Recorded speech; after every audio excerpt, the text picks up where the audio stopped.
plaisir, mon épouse et moi, d'être devant vous aujourd'hui. C'est sûr que pour la plupart d'entre vous, vous le connaissez. Mais pour ceux qui viennent ici pour la première fois, ça fait juste quelques fois que vous venez ici. Alors, on va se présenter. Mon épouse s'appelle Denise, et moi Christiane, famille Lafleur.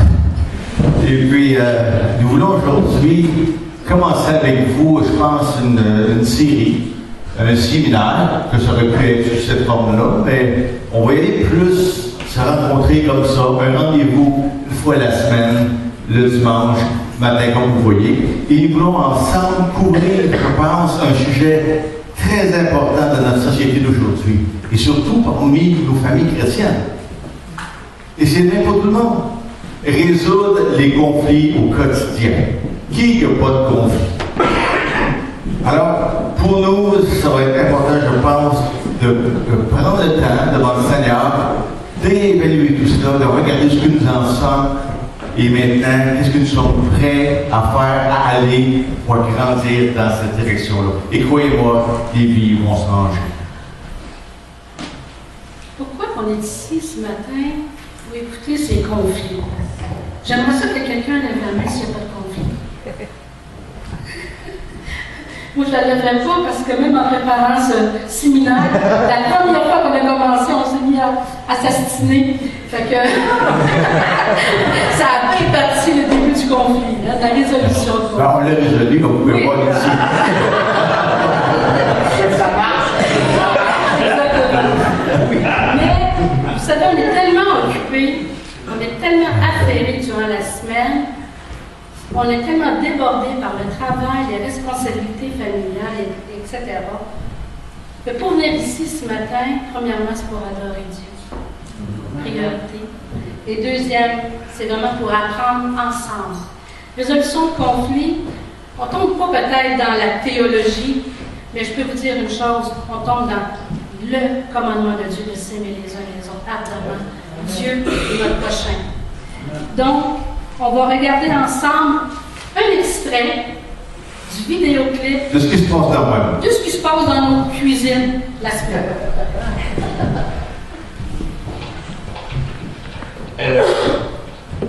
Hey. So I'm trying to decide what to do for vacation this year. Oh yeah? Yeah. What do you think we should do?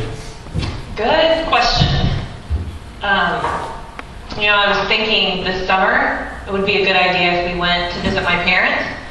We haven't seen them in a while. No, the problem is that's not a break for me. Yeah, your parents are hard work, especially your mom. I want to relax. I want to go to the beach. I mean, seriously, if we don't go see them, they can't come see us. They can't travel. It'll be another year before the kids see them. I get 2 weeks off for vacation. That's it. I'm aware. I want to use it to relax. That's it. I want to take it easy. Work's been hard this year. I want to go to the beach. What's the problem? Yeah, but we went to the beach last year because of the same reason. Yeah, and we got to relax. We got to take it easy. That's what I'm talking about. That's not what I meant. And you know that. Yes, the beach was fun. We all had a great time, but my father is not going to be around forever, and I don't want to feel like I missed this opportunity to spend time with him. I don't know why we always have to go through this. I wish you could just think about what I need, or what the kids need, and it wasn't just always about you. Really? Really. So I'm selfish. I'm working 60 hours a week, okay, to pay for all these vacations, all this stuff that we do, so you can make all the decisions? Really? Is that how it's going to work? I'm just going to be ATM. I'm going to throw money all over the place so you can make all the decisions. Yeah, go ahead and call me selfish. That makes a lot of sense. I'm selfish. I cannot take this anymore. Like, taking care of the house and the kids, like, that's not a real job. And I work part-time. I pull my share. If it's that important to you to have a break, you should take one. Go to the beach. Call your golf buddies. Do whatever you want. And I'll take the kids. No, I want to take a family vacation. Family vacation. I want to see my kids. I want to spend time with my kids. Care about this family as much as you care about your parents. That's what you need to be doing. We're right here. Us. That is so unfair.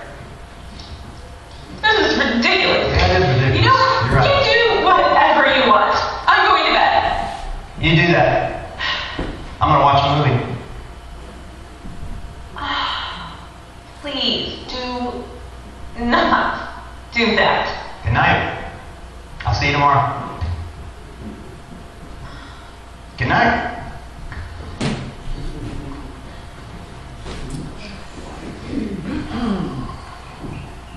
Why does it always have to be this hard? Whatever.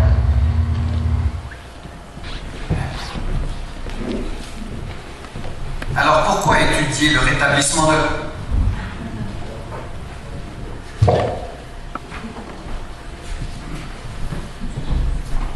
Alors, quand on regarde un DVD comme celui-là, je pense que ça ressemble un petit peu au genre de conflit que bien souvent on en fait face. Pas vrai? Peut-être pas pour les vacances nécessairement, peut-être que ça l'est pour votre cas. On ne sait pas, mais une chose certaine, essayer de régler des conflits, c'est pas évident. Et pourquoi on veut prendre le temps d'étudier justement le conflit? C'est parce qu'on est entouré justement de conflits. Hein, c'est aussi commun qu'on pourrait dire que l'air qu'on respire, à force que des conflits, il y en a de toutes sortes. Ça fait toutes nos relations, dans le niveau du couple, de la famille, du travail, de tous nos environnements. Le conflit, il est là, présent partout. On le rencontre même dans la famille de l'Église. Il y a des conflits. Moi, je fais ça de même, non, je le fais de même. Il y a des conflits partout. Et ce que ça arrive avec le temps, c'est que ça nous épuise, ça nous accorde, ça endommage nos relations et ça termine notre témoignage aux yeux du monde. Alors c'est pour cela que le conflit, c'est quelque chose qu'on peut voir venir. C'est assez facile à prévoir d'avance, surtout on regarde la façon dont les gens se parlent et les gens règlent leurs problèmes et on voit que le conflit, c'est quelque chose, c'est pas évident. Mais il existe aussi, bien entendu, une autre façon de régler les choses. Il y a le moyen que Dieu veut nous donner. Parce que vous savez, il y a un processus de rétablissement de paix. Vous savez que le Dieu qu'on a, c'est un Dieu de paix. Alors Dieu a déjà pensé à toutes sortes de moyens pour nous sortir. Mais ça, on va le voir un petit peu plus tard. On voit deux observations dans le conflit. Il y a deux façons. Il y a le passé puis il y a l'avenir. Le présent, il est là aussi, mais il éclate. Ça prend, vous savez, 60 secondes avant qu'une opposition de position, de pensée, éclate en une grosse chicane. Ça prend 60 secondes. C'est long, ça? C'est long, ça? Il y a beaucoup de gens, la plupart d'entre eux, qui expérimentent présentement un conflit, que ce soit avec les enfants, avec un collègue de travail, avec leur épouse, avec leur époux. Ça peut être vraiment avec nos enfants, nos frères, nos sœurs. Il y en a-tu ici qui ne vivent jamais de conflit par rapport à ça? On en a présentement des divisés. Puis ça crée un malaise, le conflit. L'avenir, on essaie d'établir dans le fondement culturel d'aujourd'hui, ça n'existe pas. On essaie de mettre des pansements. Mais c'est plein. On essaie de dire que c'est toujours, tout est beau, mais tous les malentendus, les chicanes sont là, sont mal gérés. On a un comportement très égoïste, soyez d'accord avec moi, j'espère, destructif. On a le choix d'être comme ça, ou on a le choix de glorifier Dieu, de le faire d'une façon constructive. De quelle façon qu'on veut le faire? De quelle façon qu'on veut impacter la vie des gens et nous-mêmes? Qu'est-ce qu'on veut? Détruire ou bâtir? Garder notre point, gagner à tout prix, ou faire la paix?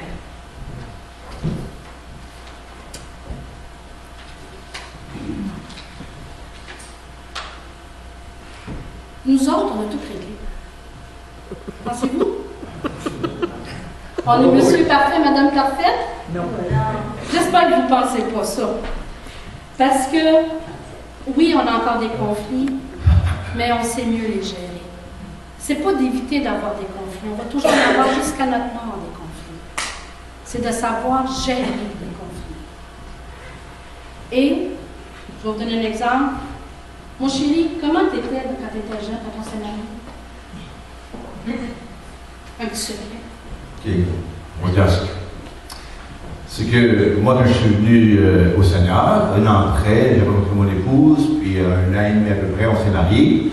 Et puis, quand on a commencé à vivre la vie commune, c'est sûr et certain que mon caractère est encore là. Tu sais, quand tu viens au Seigneur, ça ne se transforme pas à triangle, ça prend beaucoup de temps.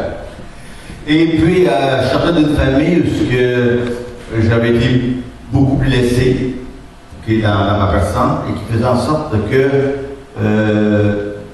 j'avais un caractère assez fort. Ce que je voulais, je m'arrangeais pour l'avoir. Puis sinon, je prenais les moyens pour l'avoir. Alors, je suis le même, là.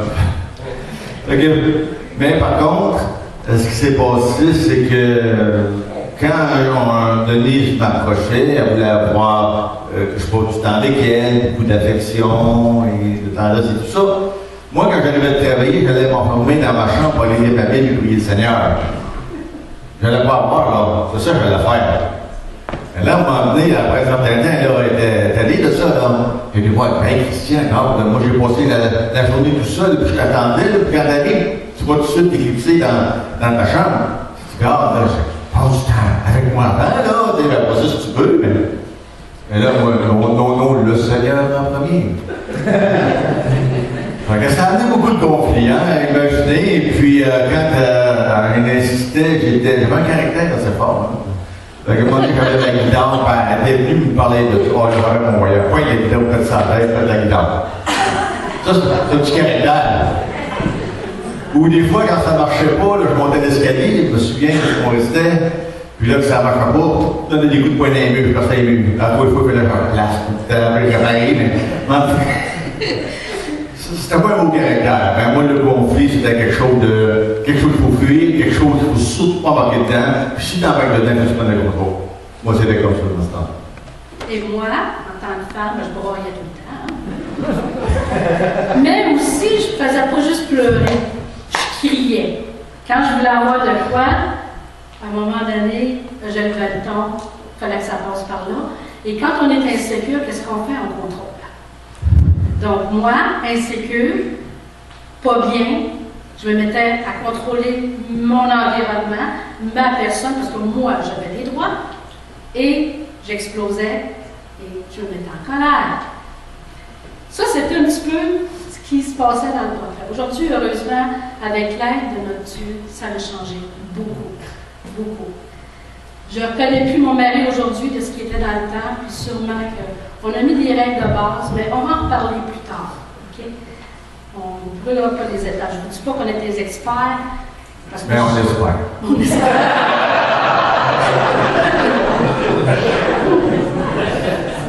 Le diapo 7, au niveau de l'étincelle, des déclencheurs, d'où viennent les conflits? L'anatomie du conflit, d'où ça vient? Premièrement, ça vient de notre belle ancienne nature, de notre chair, qu'on aime donc, notre moi, qui est tout à fait pas en accord souvent avec ce que Dieu nous demande. J'ai tendance à penser que si tout le monde est comme moi, ça serait donc plus facile. C'est donc le fun quand tout le monde pense comme nous autres. Hey, c'est vrai, ça serait tout fun. C'est le fun. Si on serait tous pareils, il me semble qu'on n'aurait pas de conflit et de chicane. Mais pourtant, vous savez, la plus grande force de notre mariage, c'est qu'on est différents. Je vais vous raconter une petite histoire. Quand on a voulu se marier, le pasteur qui nous a mariés, il n'était pas trop safe par rapport à nous autres, parce que j'avais quand même un bon caractère, puis Christian aussi. Puis Monsieur Buchanan, Norman, il dit, vous êtes sûrs que vous voulez vous marier? Oui, oui, puis on avait assez têtus tous les deux. Donc, il nous a mariés. On a rencontré ce pasteur-là 4 ans plus tard, parce qu'on avait changé d'endroit. Puis il nous regarde, tout stupéfait. Vous êtes encore mariés, vous autres? Il dit, Christian est tellement différent de toi. J'ai pensé jamais que ça marcherait votre affaire. La diversité. Et oui, dans un groupe, la force d'un groupe, c'est d'être différent. C'est pas la base de toute relation, c'est la différence. On voit pas le monde tel qu'il est, mais on le voit tel que nous sommes. Ça part tout de notre perception. On ne voit pas le monde tel qu'il est, on ne voit pas les gens tels qu'ils sont. Ça part tout de nous. Si on ne comprend pas ça, comment voulez-vous comprendre les différences et les accepter? Puis nous intéresser à ce que les gens vivent, si ça part tout de nous autres, de notre nombrilisme. À ce moment-là, on est à côté de la traque, si on n'accepte pas que l'autre est différent de nous. Les différences se transforment en découvertes. Voyez-les comme ça. Elle n'est pas pareille comme moi, elle pense pas comme moi. Qu'est-ce que j'ai à apprendre? Décentrez-vous sur votre nombril un peu. Vous allez découvrir beaucoup plus. En passant, de façon positive, pas négative. Oui. Alors, il y a un seul caractère, c'est ça qu'on veut savoir. Les qualités. Les qualités. Les forces, positif. La différence, c'est Dieu qui le fait. Vous savez ça? Pourquoi qu'on se chienne d'abord? Pourquoi qu'on n'accepte pas la différence? On va à l'école, vous voyez qu'à l'école, dès tout petit, s'il y a quelqu'un de différent, on va s'attaquer à lui. Hein? Moi, j'avais des lobes d'oreilles assez grandes quand j'étais petite. On m'appelait « Ah, ton père de travailler dans la flotte de marine. » C'est méchant des enfants par rapport aux différences. Mais c'est vrai, il y en a beaucoup qui ont vécu ça. Je pourrais avoir plein d'anecdotes que les enfants et des autres. Et ça part vraiment d'un cœur comme ça, centré sur nous-mêmes. Mais Dieu nous dit d'autres choses. Dans 1 Corinthiens 12, 14, oui. 1 Corinthiens 12, 14.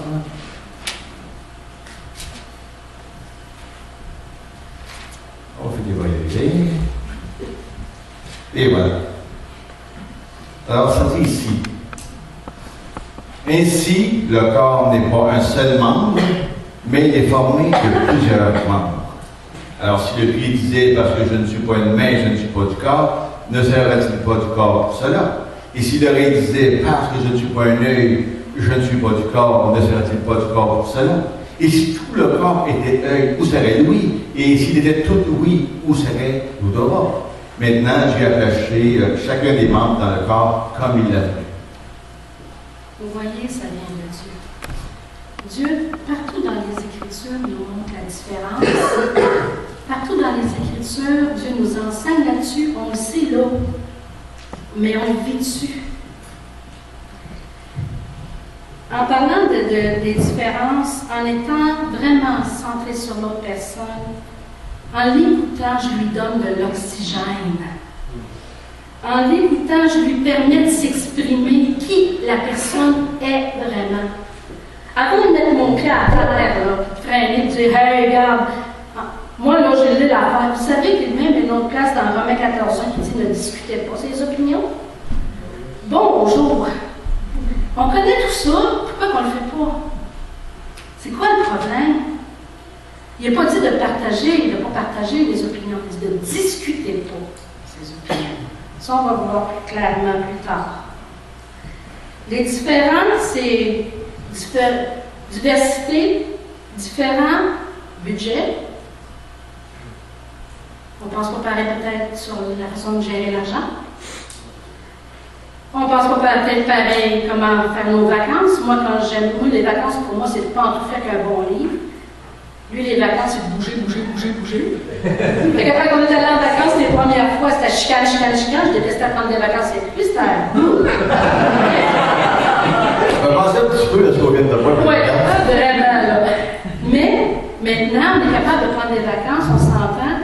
On fait un petit bout en ville, en plein centre-ville de Montréal, que lui aime la ville, et moi, j'aime le repos, le relax en campagne. Donc, on fait moitié-moitié. Bon, ben, j'ai fait un gros coup, regardez ce qu'on reste, là. On coopère ensemble pour avoir de belles vacances. Les sorties, est-ce qu'on s'entend toujours? Non. Mais à un moment donné, on coopère sur la façon, un soir, une semaine c'est l'une, une semaine c'est l'autre. Les repas, j'aime pas ça, manger ça. Ah, ben là, on peut avoir des déclencheurs là. On peut avoir des déclencheurs sur la façon, de la vitesse à laquelle on va. Moi, ça me prend bien du temps à m'exprimer. Ça me prend bien du temps à expliquer les choses, puis j'explique longtemps. Mon mari, lui, dit, ben ouais, arrive au but, ben quoi? Tu sais, je passais vite. Mais moi, je suis très slow, lui, il est très vite. On peut avoir des querelles là-dessus. Notre temps de réflexion, ça peut y prendre une journée, moi, ça peut me prendre une semaine. Notre façon d'agir, le temps de réflexion, l'assiduité à l'heure qu'on arrive à l'église. Est-ce qu'il y en a qui se sont chicanés pour l'heure qu'ils arrivent à l'église? Moi, je suis plus intello, mon mari est plus émotionnel. On ne peut pas à l'envers habituellement d'un couple. Habituellement, c'est la femme qui est émotionnelle. Il est spontané. Mais là, on est complètement le contraire. Dans les décisions, moi, je suis très insécure, et mon mari, lui, il sait ce qui s'en va, il sait ce qu'il veut. Fait que ça aussi, ça peut être un déclencheur. Et des fois, je ne vous dis pas que c'est nous, parce que c'est pas nous, mais il peut arriver aussi une destination au niveau de la spiritualité. L'autre est plus spirituel que moi, tu devrais être rendu ce que je suis rendu. Il y a aussi de l'activisme. Un qui veut beaucoup faire des activités et l'autre qui veut s'opposer. Donc, si on va au diapo 8, l'anatomie du conflit a ces trois, au diapo 8, ces trois choses. Diversité, les malentendus et les attitudes égoïstes. Suivez-moi bien, là. Mettez vos problèmes de côté et suivez-moi. Rappelez-vous que c'est intentionnel qu'on est différent. Ça vient de Dieu. Donc, dites pas les sacrés femmes ou les sacrés gars sont comme ça. C'est intentionnel qu'on est différent. Je vais vous conter une petite histoire par rapport aux malentendus. Il y a deux équipes secondaires, à un moment donné, qui sont en rivalité. 2 fois par année, ils sont obligés de partager le même stade. Un jour, dans ce stade-là, il y a l'équipe de l'Ouest qu'eux jouent, l'équipe locale, et l'autre équipe font le kiosque et puis les annonces en avant. Et comme, à un moment donné, le jeu se déroulait, il y a eu une accalmie, c'était tranquille. Qu'est-ce qu'on fait quand c'est tranquille? L'annonceur s'est mis à vouloir remplir un peu le calme. Et je vais en profiter pour vous annoncer une triste nouvelle. Notre maestro est décédé cette semaine. J'aimerais énormément qu'on passe 2 minutes, qu'on observe 2 minutes de silence à la mémoire de ce maestro. C'est OK. Mais vous savez, il y a des parties du stade qui ne fonctionnent pas, les haut-parleurs ne fonctionnent pas. Et l'orchestre est placé là où les haut-parleurs ne fonctionnaient pas. Qu'est-ce qui est arrivé quand il y a une accalmie? Qu'est-ce que l'orchestre fait quand il y a une accalmie? À part. Il se met à jouer une chanson de Queen. Savez-vous laquelle? C'est vrai ce que je vous dis là. En voilà un autre qui mord la poussière. Imaginez-vous donc. Des nations, ils se sont séparés pour pire que ça, puis ont fait la guerre pour pire que ça jusqu'à 30 et 40 ans. Donc, c'est un malentendu, mais vraiment pas un bon malentendu. Et l'attitude égoïste, c'est le numéro 1, l'égoïsme, qui va vraiment aussi avec ne pas accepter la différence. La cause numéro 1 du divorce, c'est l'égoïsme. Pourquoi? Parce que c'est toujours à nous qu'on pense. Ça provient souvent des paroles blessantes, des actions. Ces situations ne sont pas encore des conflits, mais je peux vous dire que si on est égoïste, ça va devenir vite.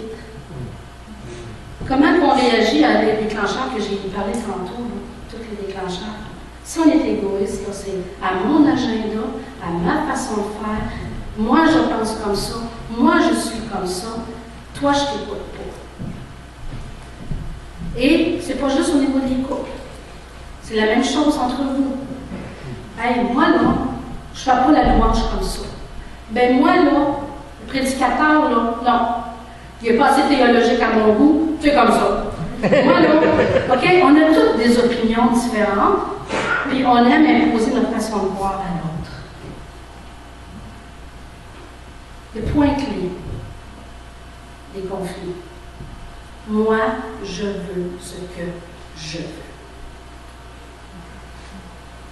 Ça fait, si vous pouvez retenir ça ce matin, moi, je veux ce que je veux. déclencheurs majeurs de la plupart des conflits. Alors, comme on a vu ces trois choses-là, on voit que c'est des points déclencheurs. Mais ces points déclencheurs, on pourrait appeler des étincelles ou des choses comme ça, pour qu'un feu prenne, hein, ça prend aussi de l'essence. Et c'est justement, on va regarder c'est quoi l'essence en question qui fait que ces déclencheurs-là se mettent à déclencher comme il faut. Alors la question est, qu'est-ce qui se passe dans le cœur? On va faire une petite lecture dans Jacques, chapitre 3. Un beau texte que j'aime bien lire parce que ça nous montre la réalité des relations et de ce qui se passe vraiment, même dans le milieu de l'Église, et qu'on veut ensemble prendre le temps de regarder, voir ce que l'apôtre Jacques nous dit à propos de cela. Alors, c'est à partir du verset 13. Regardez bien ce que ça dit. Lequel d'entre vous est sage et intelligent? Ça commence bien, hein? Lequel de vous est sage et intelligent? Qui montre ses œuvres par une bonne conduite avec la douceur de la sagesse. Bien parti. Mais si vous avez dans votre cœur un zèle amer et un esprit de dispute, ne vous glorifiez pas et n'en mentez pas contre la vérité. Cette sagesse n'est pas celle qui vient d'en haut, mais elle est terrestre, charnelle et diabolique. Car là où il y a un zèle amer et un esprit de dispute, il y a du désordre et toutes sortes de mauvaises actions.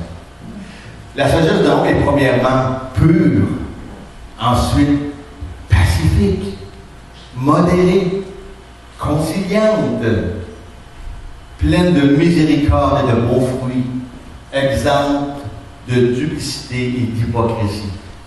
Le fruit de la justice est semé dans la paix par ceux qui recherchent la paix. Regardez bien la suite. D'où viennent les luttes et d'où viennent les querelles parmi vous? L'essence. N'est-ce pas de vos passions qui combattent dans vos membres? Vous convoitez et vous ne possédez pas. Vous êtes meurtriers et envieux et vous ne pouvez pas obtenir. Vous avez des querelles et des luttes et vous ne possédez pas parce que vous ne demandez pas. Vous demandez et vous ne recevez pas parce que vous demandez mal dans le but de satisfaire vos passions. La racine de tout cela, je pense, c'est nos désirs dans nous, nos passions, nos intérêts. On est prêt à se battre pour l'avoir. Quand on rentre justement en conflit avec quelqu'un, on est tellement centré sur ce qu'on veut qu'on ne prend même pas le temps d'écouter l'autre.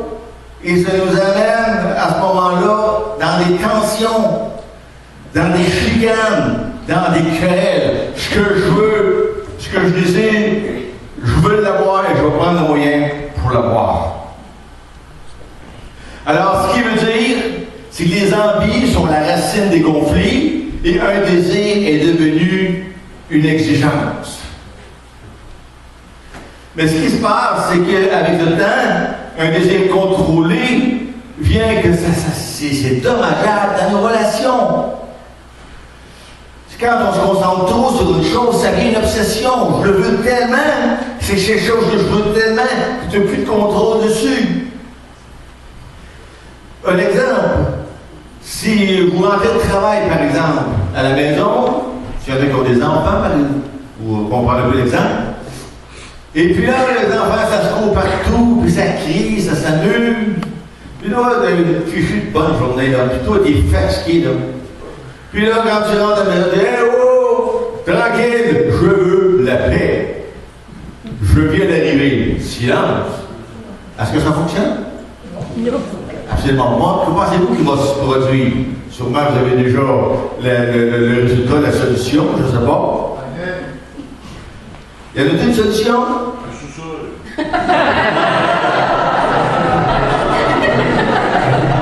Mais s'ils veulent pas aller au sous-sol, là, on a un problème.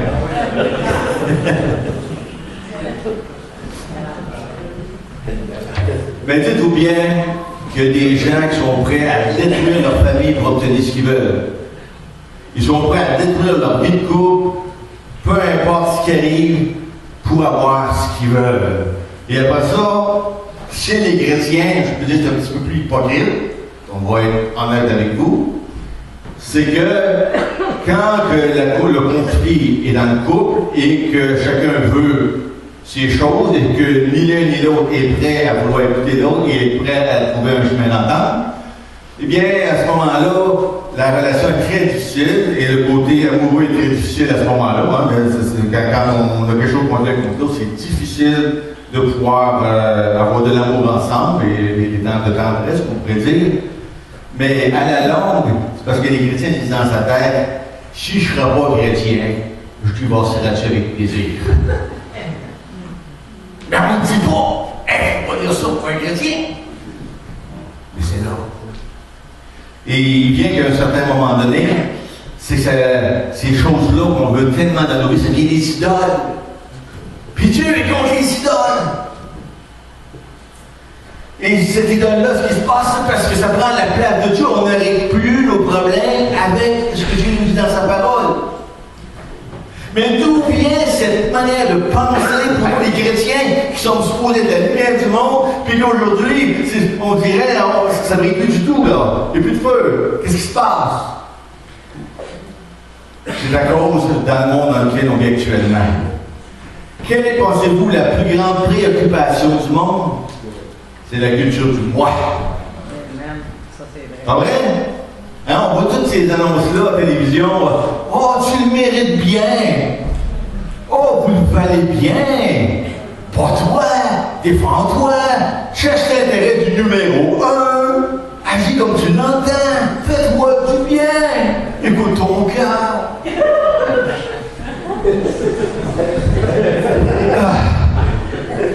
Le message, c'est que tu as le droit d'avoir tout ce que tu veux. Et on appelle ça nos droits. J'ai le droit. Hey, les enfants arrivent de l'école disent, hey, là, moi, j'ai le droit de ça. J'ai le droit de faire ci. T'as pas le droit de m'empêcher de faire ça. Le droit. Qui vous a dit que vous avez le droit? On a le droit de quoi? Et tout cela cache la vérité de la conséquence à ça. Ben, c'est sûr qui vient que ça amène au conflit. Et c'est sûr que ça amène à des chicanes qu'on ne peut pas régler.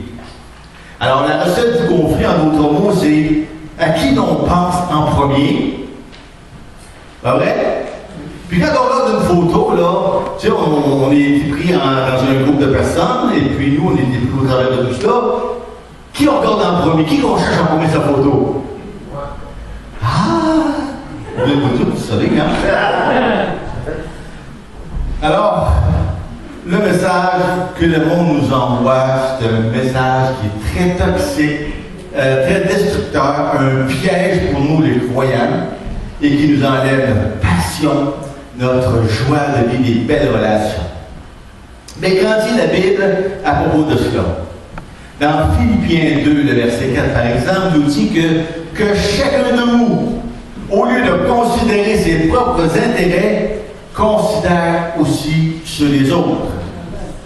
Dites-moi donc ça. Quand vous voyez ça à la télévision, quand une pub nous dit « Oh, ne pense pas à toi, mais pense à l'autre. » Et vous entendez ça? Pense pas à toi, mais pense à l'autre.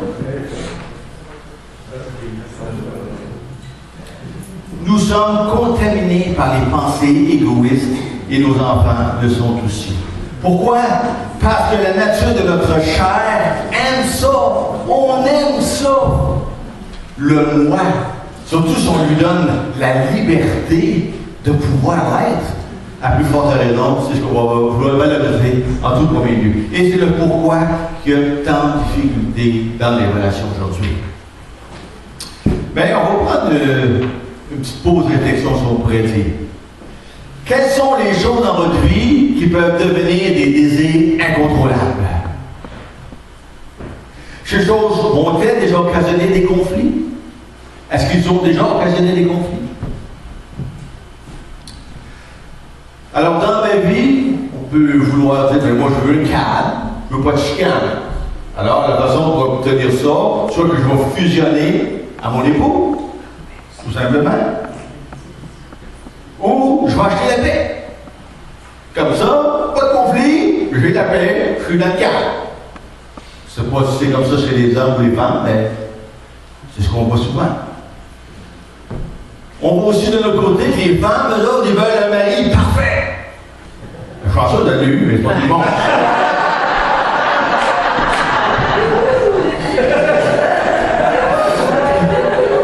Moi, ça marche pas, hein.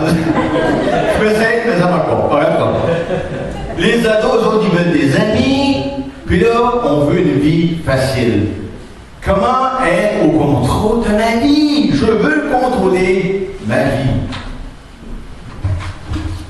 Regardez ce qui s'ensuit, le feu. Le feu. Êtes-vous découragé avec ce qu'on dit?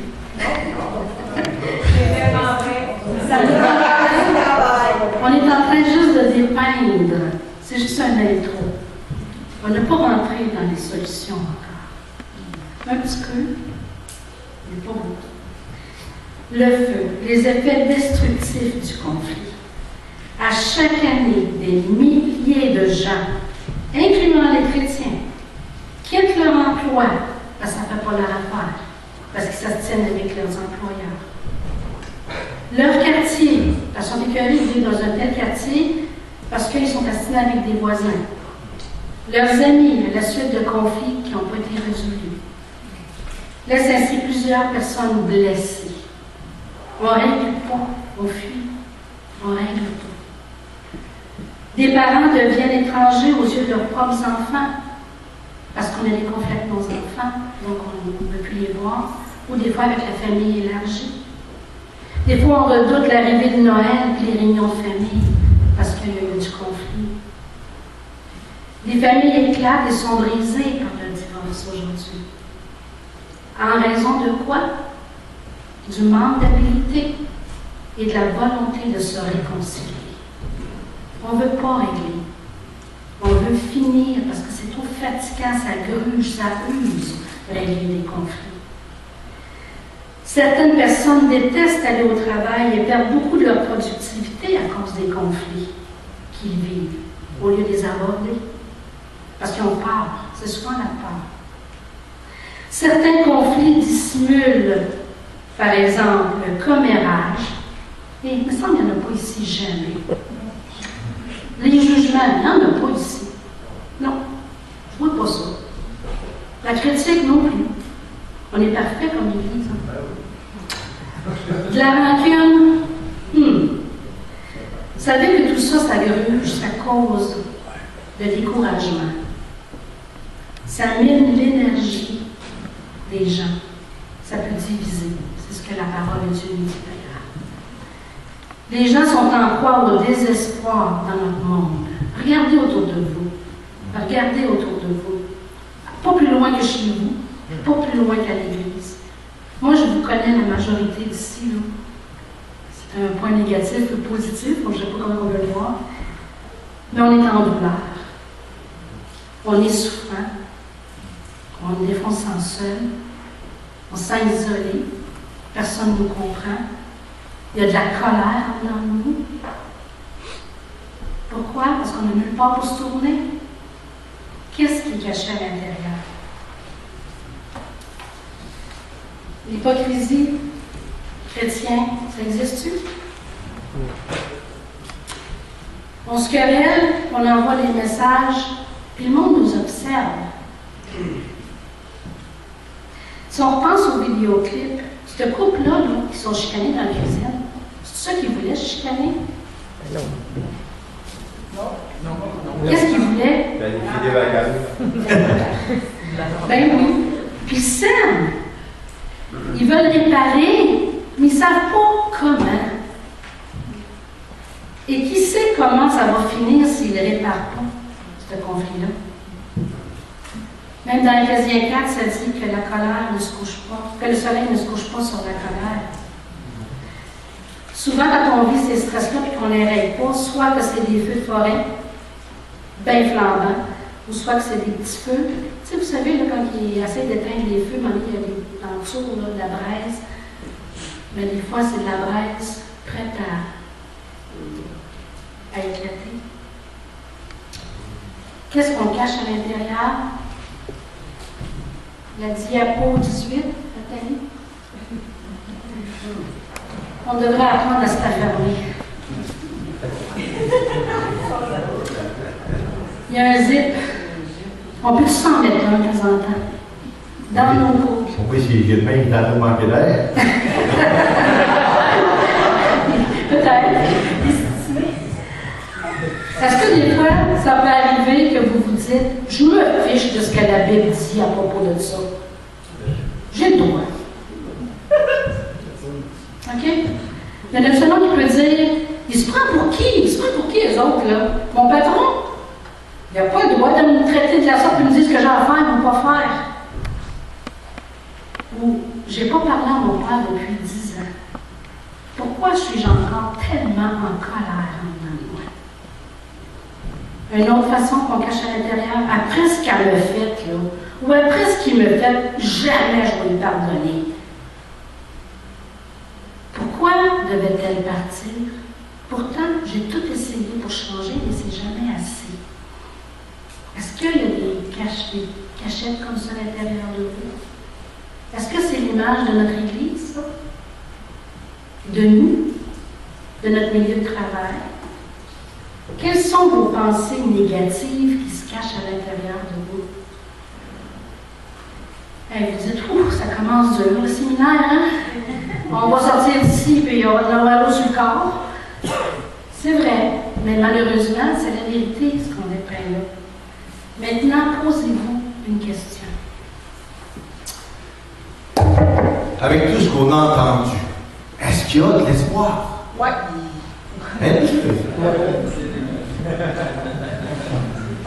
On voit que quand on lit les Écritures, on voit qu'elle nous présente une foi qui est très différente de ce qu'on a dépeint depuis le début.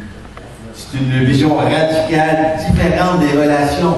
Et c'est ça qu'on aime bien de la parole de Dieu.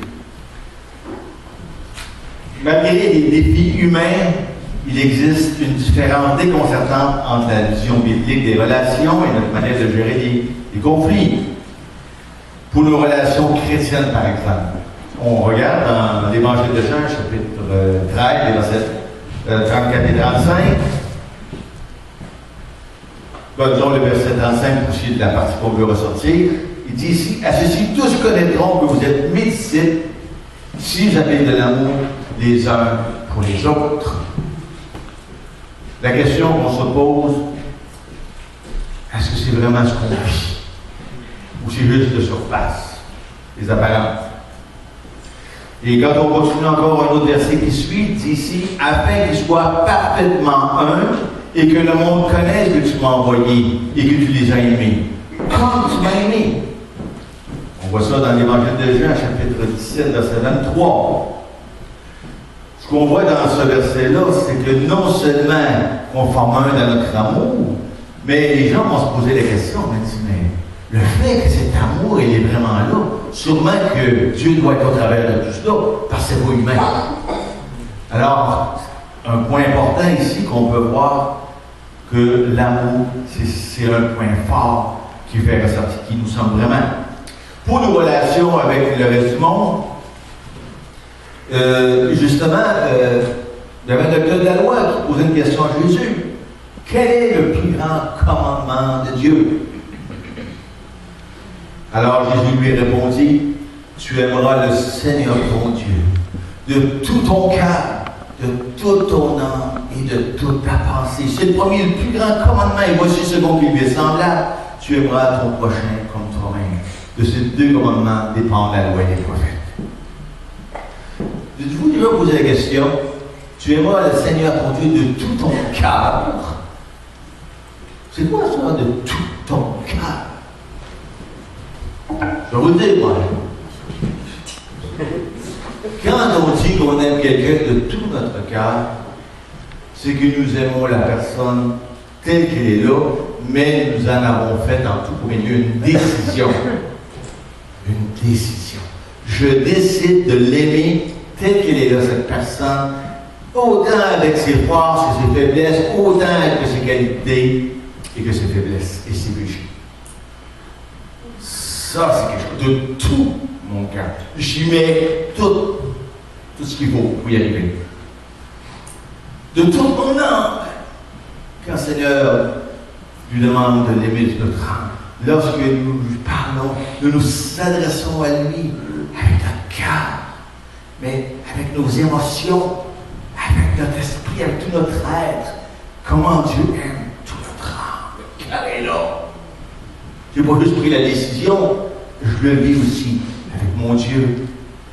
De toute ta pensée, de quoi je m'entretiens chaque jour. Je prends le temps avec mon Dieu. Je prends le temps de m'approcher de lui. Je prends le temps de lire sa parole. Je prends le temps d'alimenter toutes mes pensées et ma conduite avec ce que le Seigneur m'enseigne dans sa parole.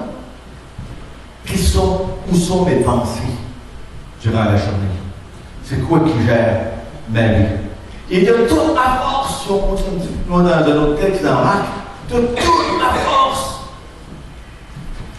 Ce qui veut dire, c'est que Dieu aime qu'on soit passionné pour lui et toute notre vie est centrée, toute notre être est centrée sur Dieu, sur sa parole et sur les relations.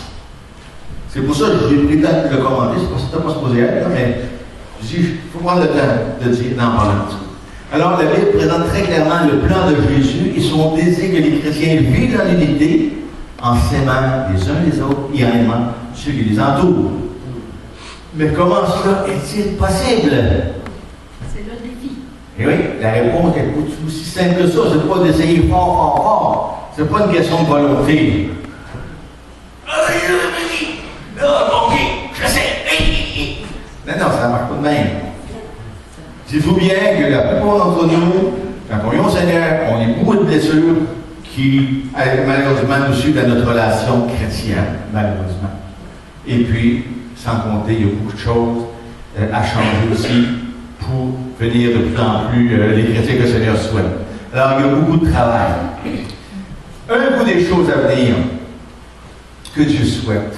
Soyez bons les uns envers les autres, compatissants, ou vous faisant grâce les uns les autres, comme Dieu vous a fait grâce en Christ. Ça fait grâce.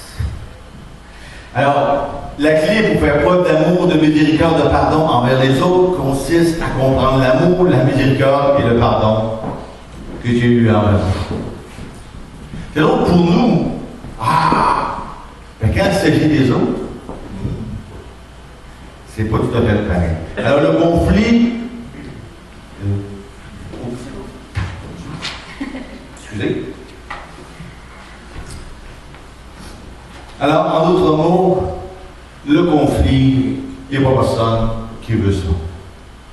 On veut arrêter de chicaner, pas vrai? Et c'est justement les 4 points ici qui nous sont suggérés pour justement régler ces conflits-là, ou du moins trouver des belles relations. Première des choses, rechercher les intérêts des autres dans nos relations. Avec ma femme, à qui je pense en premier? À elle ou à moi? Bon, ce qu'on va aller manger, c'est OK, on touche le corps, on touche le vaccin. Toi, qu'est-ce que tu penses? Là, on va s'astier, on peut créer une chicane à s'astier. Ah non, parce qu'elle a veut s'aider, moi je veux s'aider, t'es qui veut s'aider, on fait quoi? Ah, ça rend, là, t'as bien,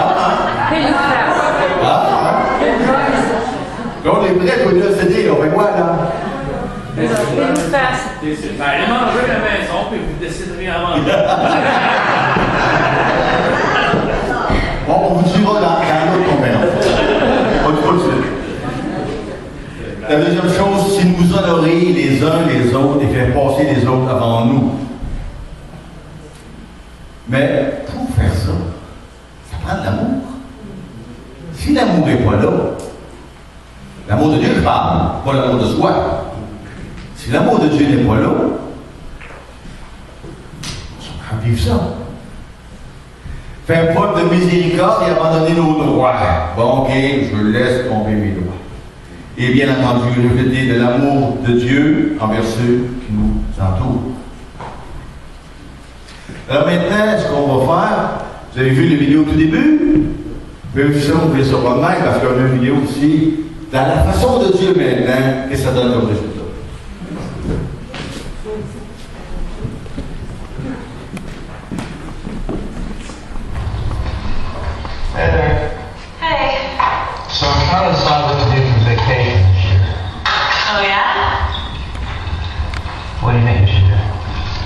good question. I was actually thinking that this year we could go see my folks. We haven't seen them in a while.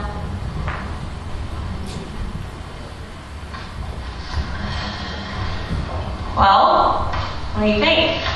I think we should go to the beach again this year. I want to relax. We had a good time last year. It's fun. If we go see your folks, your mom. Worse than hard this year. This has been just a tough year, and look at her parents. I won't be able to relax. I want to go to the beach. I know, okay? I know it's been a rough year, especially because of work, and I know you need to relax, and if my mom's around, you can't always do that, but you know how sick my dad is. I mean, I really thought this would be the perfect opportunity for our whole family to go and spend some quality time with him while we can.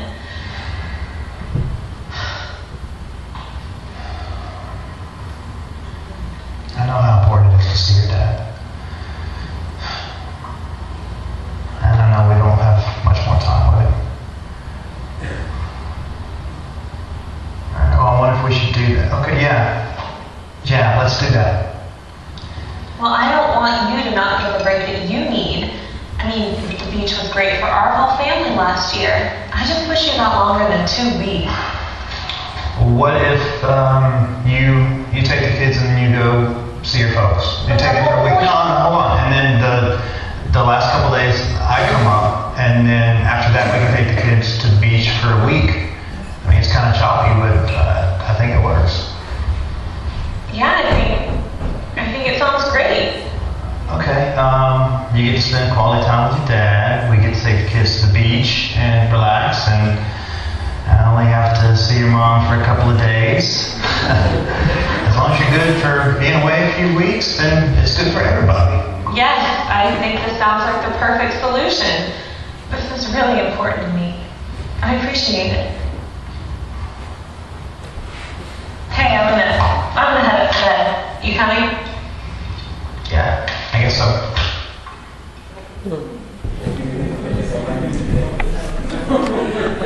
C'est pas mieux ça? Alors, ça, tout à l'heure, je ne vous ai pas donné la réponse. Comment gérer un problème, mais dans l'autre sens du oui, c'est qu'il faut toujours penser à l'autre et d'arriver ensemble à trouver des solutions qui vont satisfaire les deux. Et il y en a toujours des solutions. Il s'agit juste de demander au Seigneur qui nous donne la sagesse et le discernement dans tout cela. On n'est pas obligé de régler sur le moment. Des fois, on peut mettre ça en veilleuse, je pourrais dire, puis après ça, revenir là-dessus et donner ce que le Seigneur nous a mis en cœur. Mais si vous voyez dans le clip, il y avait encore la tension pareille au début. OK? N'évite pas les tensions, mais c'est de la façon de le régler. Alors, juste avant de terminer, juste mentionner pour les outils qu'on a ici, c'est que maintenant, à partir de mercredi qui vient et les 7 autres mercredis par après, c'est que nous allons travailler ensemble. Ce que je veux dire par là, c'est que nous allons se retrouver le mercredi soir à 19h et nous allons avoir une période d'échange, de partage, peut-être même de discussion sur ce qu'on a déjà vu aujourd'hui. Alors, ce que vous avez vu aujourd'hui, c'est juste une présentation, mais on va discuter des choses, parler des choses, approfondir des choses le mercredi soir, 19h. Pour cela, ce que je vous inviterais, c'est de vous procurer ce cahier-là, de donner nous voir. Il vaut 10 $. Alors, ça serait important pour vous, c'est le guide du participant. Alors, si vous pensez lire les mercredis soirs et que vous voulez se joindre dans les groupes qu'on va faire, alors ça vous prendrait ça. Et aussi, un autre outil aussi qu'on a ici, ça, celui-là, il n'est pas obligatoire, mais moi, je l'ai lu moi-même, et je vous dis, il est très, très bon, très complémentaire à ce qu'on vient de voir ce matin, et dans la suite de ce que vous allez voir aussi. Ça s'appelle « Résoudre des conflits au quotidien ». Il vaut 13,95 $ à part les taxes, peut-être 15 $ approximatifs. Alors, si vous intéresse aussi, juste allez nous voir, on va prendre vos commandes, et puis là, on les recevra, puis vous paierez à ce moment-là. Alors, même après, je vous les cahiers. Et avant, on va terminer par un mot de prière, je pense, hein, on ne peut pas se quitter comme ça sans se placer dans le Seigneur, hein, pas vrai? On va prier. Alors, Seigneur, tu es un Dieu tellement merveilleux, un Dieu d'amour, un Dieu de paix, un Dieu de relation. Et c'est sûr, Seigneur, que lorsque tu nous as créés, Seigneur, que tu nous as placés dans ce monde, et surtout après la chute, Seigneur, tu as pourvu aussi à des solutions, à des façons de vivre des relations malgré notre nature, notre pécheresse qui veut nous attirer bien souvent de façon égoïste. Seigneur, par ta parole, avec l'amour de ton esprit qui est en nous et sa puissance, tu nous donnes des moyens de pouvoir vivre des belles relations au travers de tout cela. Alors, c'est ce que nous voulons te demander pour chacun de nous qui sommes ici, qui avons participé à ce séminaire. Seigneur, viens toucher notre cœur là, où est-ce qu'il est blessé présentement, où est-ce qu'il a des problèmes de relations entre conjoints, avec les enfants, de travail, l'église, ou peu importe. Seigneur, tu sais, toi, où est-ce que ça va pas. Alors, viens toucher les cœurs, préparer les cœurs, Seigneur, amener les cœurs à s'ouvrir et à recevoir ce que tu veux leur donner et les amener vraiment à retrouver cette paix. Cette paix, Seigneur, que toi seul peux donner. Tu ne donnes pas la paix comme le monde, mais tu donnes la paix, Seigneur, à ta façon, à toi. Alors, nous voulons maintenant te demander, garde-nous tout au long de la semaine, donne-nous de ce que nous avons reçu ce matin pour qu'on puisse y réfléchir et mercredi, si possible, de revenir, Seigneur, et de pouvoir ensemble approfondir ce que nous avons vu ce matin. Alors, merci pour tout, Seigneur, et bénis-nous, chacun de nous qui sommes des enfants, au nom de Jésus, ton Fils. Amen.